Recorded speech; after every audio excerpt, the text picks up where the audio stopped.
It's been almost half a year since Russia invaded Ukraine, causing millions of Ukrainians to flee the country. But Ukraine is not the only nation in this conflict that's experiencing mass emigration. Russia is now facing the mass migration abroad of huge numbers of its Jewish population. In fact, at least 1 in 8 Russian Jews have left the country since the war began. And joining us now to break down what this means for both the Russian and Israeli economies is our economic analyst and I-24 News anchor Ariel Margalit. So talk to us a bit about those numbers. How big is the Russian Jewish population and how many people have left so far? Natasha, we're talking about around 20,500 people from the Jewish community that have left to Israel. That's out of an estimated 165,000 people that the community is estimated to include these days.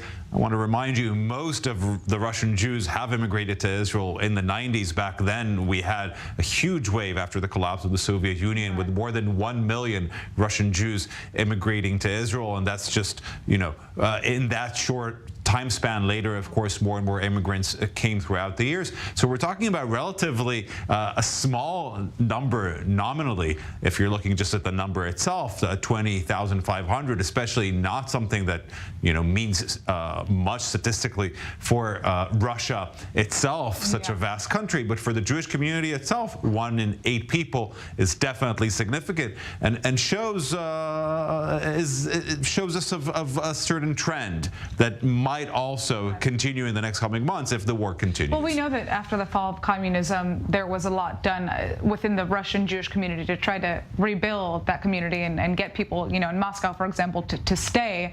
So my question is, how is this going to impact Russia as a whole? Even if it is a small number, obviously, that's a pretty serious outflow of, you know, Russia's not happy about it.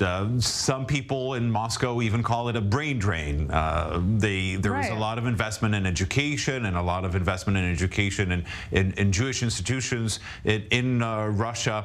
There isn't the scale of anti-Semitism in Russia that we see in some European countries, for example, France. And the Jewish community there has managed to thrive over the last few decades. So definitely some Russians are talking about a brain drain. Many of them hold intelligent positions and in society, such as doctors or lawyers, etc. And it is a loss for the Russian economy. We do have to remember that it's such a big country and such a vast country that it's not going to make such a huge difference, mostly to that community itself. Now, obviously, not every single Jew who is leaving Russia is necessarily coming to Israel, but I am interested to know what the impact of this emigration from Russia is for Israel. I know that the Jewish Agency has also been heavily involved in assisting Russian Jews in making Aliyah and immigrating to the state of Israel, and this is all happening as we're seeing a very severe housing crisis in Israel. So first of all, a word about the Jewish Agency and its operations in Russia. The case is still being debated in the court in Russia, with Russia trying to expel the Jewish Agency from operating in Russia. Now, just imagine a scenario where there were an organization here, whether it were American or British or Saudi or whatever it may be, that would have worked on encouraging mass immigration